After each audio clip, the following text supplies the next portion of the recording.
Welcome back, everyone. This is SeanThomas, and we are here in episode 4 of the Geats. Alright, so these are the Norsemen. We are looking at our turn that's just about to end here from the last one, shifting into the next round. We are going to go ahead and pull the trigger on that. Okay, so we got an achievement, Social Climber. Let's see if I can't really hover over that at this point.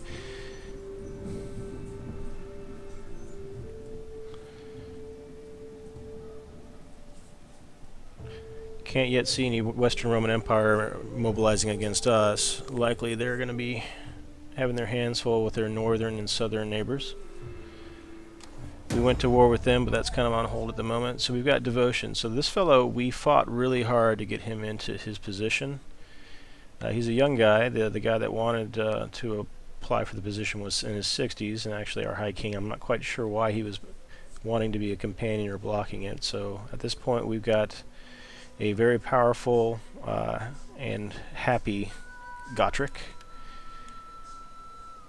Alright, we also went to war with the Angles, so we're going to go ahead and see about landing our force.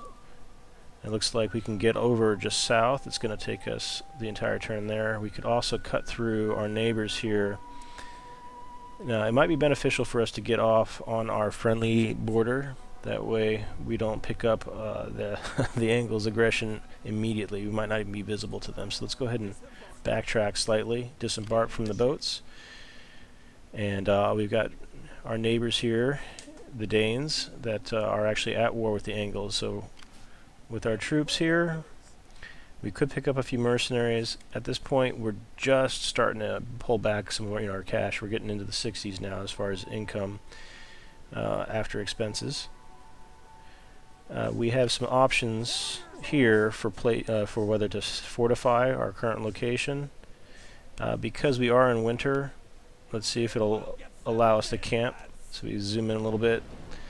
This will help us out in case there's bad weather. If they're fortified, I might have less attrition. So we want to go ahead and fortify off the coast. It'll also give us some towers as well, I believe. Because we have troops on ground here with the Angles, Franks, I believe there's a few of them just over there. That might be a good place to launch off of for Western Roman Empire. So at this point I want to keep my boats pretty close because I want to be able to board again after I deal with these Angles. Hopefully we'll get some help, and we're using the boat right now to scout as well. Normally we'd have the option to raid, and there are some penalties with raided factions. Well, we don't really care so much what the Angles think, but at this point we can't shift into those options. We'll take a look at that on the next turn. Back at base, we're doing a little bit worse for wear. We're only getting 1 positive. It was getting 2 to 3 on previous rounds. We do have undeveloped land, and we can also improve our weaponry in the next round of technology. So at this point, let's take a look at, we get sanitation +3 and food from reserves. Sanitation is going to be good as we increase our populace through our edict, and we could also look at additional food. And if we take a look, we've got 48 food from this province currently, and that's in winter, surprisingly. Let's see, we've got indifferent populace. We want them to get a little bit happier. Growth is 10. Income. So at this point, I'm thinking we'll go ahead and build a let's go ahead and do a granary, city sanitation. We have some fields, we have military jetties, Berg, and artisan are our other structures. So we got a little bit of wealth coming in from the artisan as well. Alright, we won't worry about improving the count of our military until it dips into the negative. Right now we're in the positive at 7. I'm going to hold on to that money just in case we need some mercenaries in the next round. So we're fortified in a good position. We've got our boats hanging off the coast of the Angles to pick our troops up again after the battle. And let's see what mercenaries we can actually pick up at the moment. Alright, so we can get a catapult. And it looks like for 700 it'll be a recurring cost of 1,000. You see that on the bottom left. You get 4 catapults with 1,000 cost per round after, you know, per turn after you pick them up. So let's hold off picking those guys up just yet. And some fodder troops here. We'll go ahead and swell our numbers. We don't have any mounts yet, so we'll likely pick up the Nordic mounted raiders. And we're pretty heavy on missile troops right now and skirmishers, so it looks like the onager, the horsemen, and these some fodder troops like the skirmishers and the wolfcoats. We'll pick those guys up as well and fill our numbers up. I'm not sure if we might already be at max. Yeah, it looks like we can only get one, so that'll be the onager, 19 out of 20. I may choose to dismiss some of these guys in favor of getting one more cavalryman. In fact, let's go ahead and save some money right now and drop one of our lesser troops. So we'll keep the Nordic levies, the Nordic band. You can generally understand who's a stronger troop by the cost per turn. It's 137 for these fellows and only 49 here. So I'm going to go ahead and disband one of these units. That'll save me a little bit extra money. You saw that I jumped from 60-ish to up to 111 per turn. And it's going to get very expensive next round.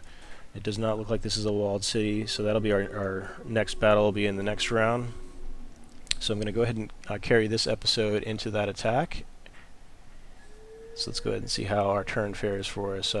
Just some quick updates. We got war declared between the Suebians and Western Roman Empire, so they're getting some more trouble.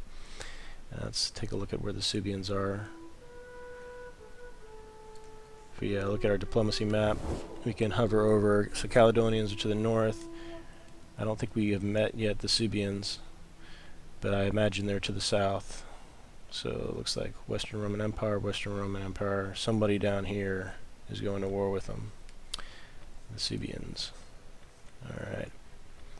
So with that, let's end our turn, and we will lead into our first battle.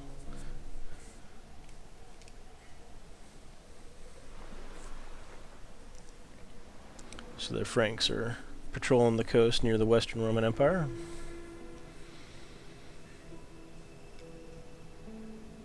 Looks like, true to form, they've only gotten as north as the Hadrian's Wall.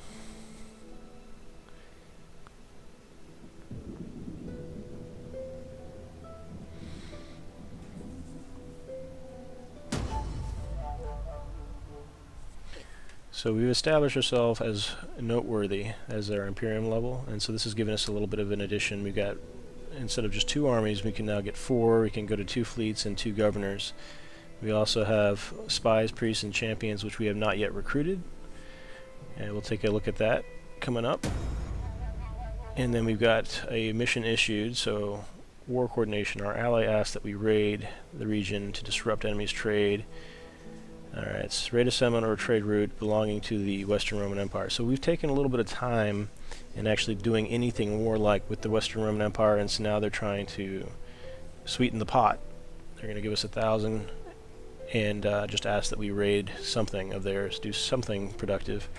We see no trade routes on the East Coast, so that might be a little challenging for us to raid them. We might have to go a little further south, and that will expose our vessels. So after we deal with these folks, we'll be able to get in there. So it looks like our friends are already here and waiting to help us. So we're going to break camp. I'm going to switch back to a normal stance, and we're going to, before we move further, oh, hang on there. Click away there. Select these guys. We want to hire those mercenaries we talked about.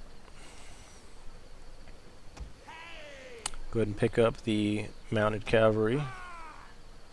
Looks like these might be a little stronger, so we'll left click to deselect that guy, and we're going to go with the brigands.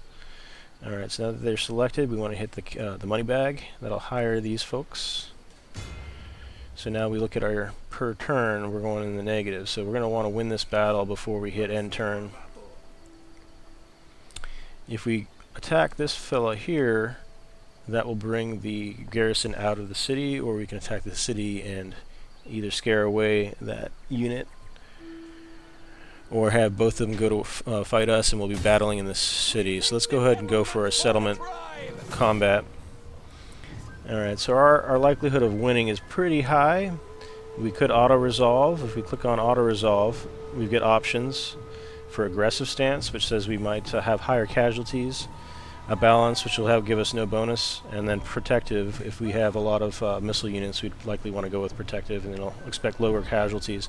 So we're going to actually fight this battle, and I'm going to go ahead and end this episode as we lead into a fight in the next one. Please mash that like button. Please subscribe. It's free to do so, and I'll catch you on the next one.